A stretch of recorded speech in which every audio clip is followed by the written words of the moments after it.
Subscribe to Bisbo and press the bell icon. See boring news turn into enjoyable stories.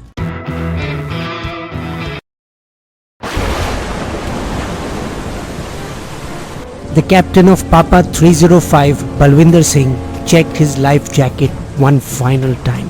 The ship was sinking fast, and even though the waters were turbulent, we have no choice. We have to jump. Ravinder Singh, the 30-year-old cook, followed his captain. I don't even know how to swim. I'm in God's hand. INSAT 3D imagery showed Cyclone Tauktae to be one of the most powerful storms to hit the west coast in decades. The low-pressure vortex seemed headed straight to Mumbai High's oil fields, where there were always a multitude of ships present. Warnings had been issued days before to all vessels along India's west coast.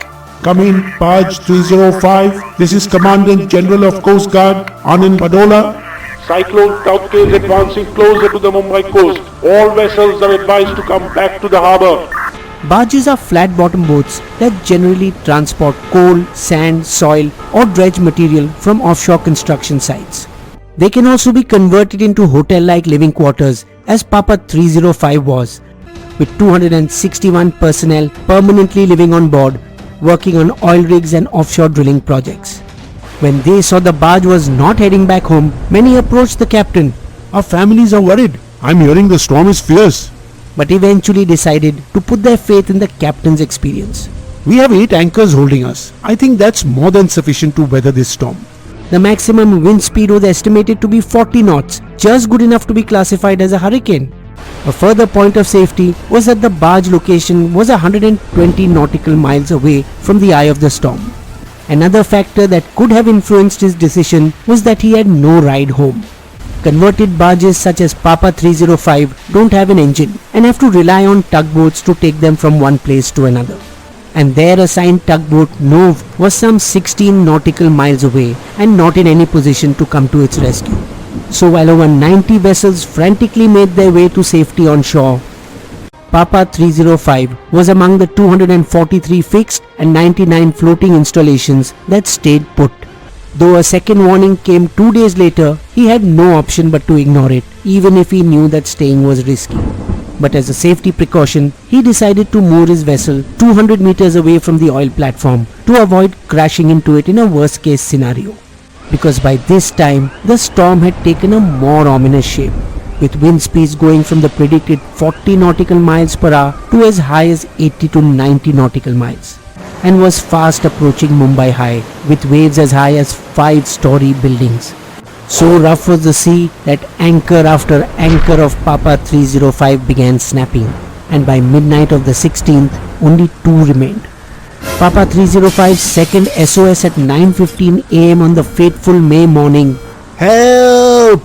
was received by the Indian Navy's Maritime Operations Center of the Western Command in Kochi, Kerala, manned by Commodore Manoj Jha, a 30-year veteran of the Indian Navy, who received their distress call. We are 261 on board. Need emergency evac. Anticipating an emergency, a day earlier, the Navy had readied their ships and air stations with all hands on deck as if they were going to war. Only 2 vessels, the INS Kochi and INS Kolkata, could sail through such a storm without being knocked down. Within 2 hours, INS Kochi was on its way, but could only manage 5 to 10 nautical miles per hour instead of the 25 to 30 it was capable of. The pitch and roll level of the vessel that day was 7 to 8 out of a maximum of 9, which even at the level of 3, some sailors find difficult to stomach. But by then, the barge was already drifting, as the remaining 2 anchors on Pappa 305 had also given way. Without an engine, there was nothing the captain on board could do to control the direction of the vessel. And by 10 am, it went crashing into the oil platform. By 3 pm, the time INS Kochi reached the barge, it was mostly submerged. When the crew on Pappa 305 spotted INS Kochi, they were relieved that help was finally at hand. Unfortunately, INS Kochi could not get too close to the barge for fear of being itself hit. Neither could the 15 Coast Guard helicopters that were pressed into service, nor the Navy's P-8I maritime aircraft. Knowing rescue was at hand, the crew tried to float some of the 12 rafts on board, but high winds kept buffeting the raft back onto the barge, puncturing it. The only other option to reach the ship was to jump into the raging sea and swim towards it. But they just stood on the sinking barge, holding each other's hands and praying to their respective gods, hoping that they won't have to jump. And for practical reasons, neither did the rescue team want them to. Stay on the ship. Repeat, stay on the ship. If you jump, you will get scattered and it will become difficult to save you. By 5:30 p.m., the barge began to sink so deep that only the top of the vessel remained above water. Those who knew how to swim jumped into the monstrous sea, knowing that it would not be long before the ship sank. For those who didn't know how to swim, just trying to stay afloat was a tough enough task. They formed groups, holding each other's hands and giving each other confidence. Keep calm, we will make it. But the wind and the waves were too strong and some got swept away. Fear and panic made a few vomit, while everyone's eyes, nose and throat burned with the thick salt. It was hours before some were rescued. I was in the water for 9.5 hours in pitch darkness before they found me. Seamen on the INS Kochi used high-intensity searchlights to scan the waters. And when someone was spotted, There! LRAD speakers, loud enough for announcements to be heard as far as 1 kilometer away, were used to instruct them. We are throwing a net. You need to hold on to it. Understand? The net allowed multiple men to be rescued simultaneously as the crew members pulled the net ropes up to the deck. 20 kilometers off the western coast, another barge, Gal Constructor, with 137 people on board, and an ocean-going tugboat with a crew of 13, were also being tossed around like bath toys. When its captain Nagendra Kumar sounded the distress call at around 5 p.m, SOS! This is an emergency! many in the crew began to weep. Of the 13 crew from tugboat Varapada, only 2 made it out alive. After INS Kolkata, which was deployed for rescuing them, spotted their flares in the darkness. INS Bias, Bitwa and Teg, 3 Coast Guard vessels and 14 other vessels owned by ONGC were added to the rescue task in the morning when the visibility was slightly better. It is thanks to the preparedness of the Indian Navy that so many were rescued, else the tragedy would have been a lot worse.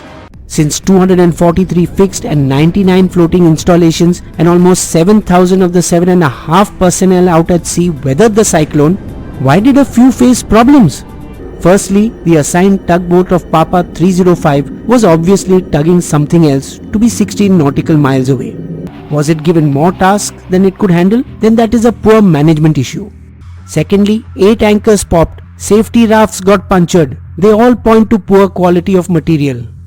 Tugboat Varapada was over 30 years old and supposedly unseaworthy, yet it was deployed. It should have been retired.